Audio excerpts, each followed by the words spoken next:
Love is patient. Love is kind. Love is not rude. It doesn't boast. Love also forgets wrong. I will always love you how I do. It's been hard, hasn't it? Let go of a prayer for you. How you doing with everything? I'm good. Just a sweet word.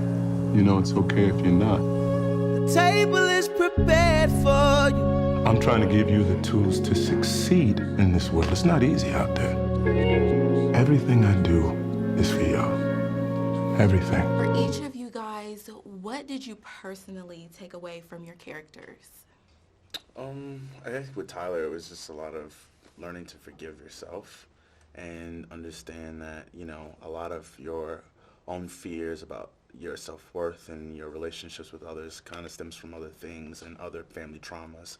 And I don't have to be so hard on myself and blame myself if I'm not rising to the expectation that's been thrusted upon me. You know, I have permission to be a human being and be flawed and kind of go through my journey on my own time. I just love her capacity for forgiveness and healing, and how much she cares about the people around her and how like selfless she is. I think everybody can be like a little bit more selfless.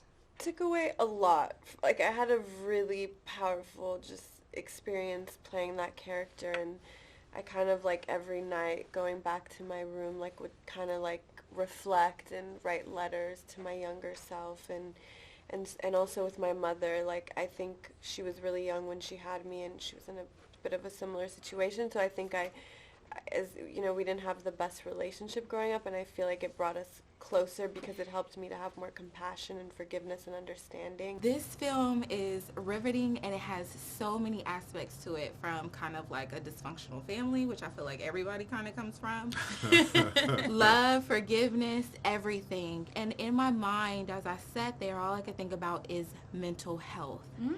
Where do you feel like it's time for people to stand up in families and love when it comes time to things like that?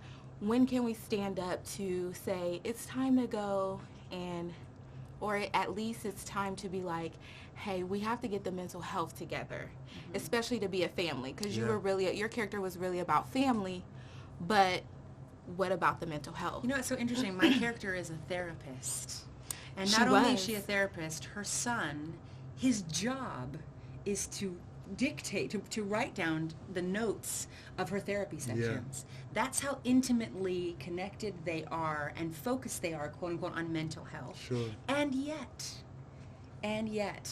we fall so tragically. It's a cautionary tale, and we should be aware that there is no degree that can substitute for communication. No one can say, this is not something that affects my family. It affects all of our families. I would say the time is yesterday. To start talking about, like, on This Is Us, like Randall deals with anxiety. As a producer, I'm actively looking to put shows on the air that deal with mental health. I have family members that suffer from bipolar and schizophrenia. And so it's really interesting. You don't know what your blind spot is because it's a blind spot, right?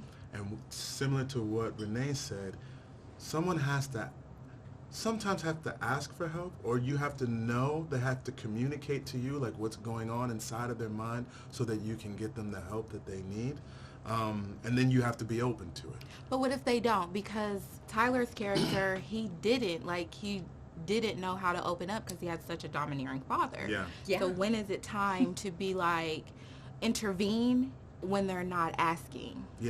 That's a good one. It's hard. I mean, we're parents, and we're trying to learn from this movie that we're in. To know, you know, children, very healthy, normal children, at some point look to their peers. They don't look. You know, at some point, you know, you move through the stages. You know, home base starts as your parents. Then it becomes your music. And your peers and all of these other things. That's basically what that's where you run to. And how do you, as parents, stay connected enough to know when their home base isn't really going to save them? I think in terms of the patriarch of the family, like if he had created an environment where his children felt comfortable sharing, then there would have been more of an opportunity to say like, oh, well, we need to get you some help, right? I think the shortcoming is that, like he was saying, this is how things are going to go in my house, and if you don't like it, you can be about. And that has been something that has been a part of our tradition in the African American community for quite some time. And we need to recognize that, like, you have to create the space. We have to create the space to let them know that they can share the fullness of who they are and be appreciated for all of them. Even when the things that we don't appreciate or seem that they're going to be less than, it's okay to share all of them.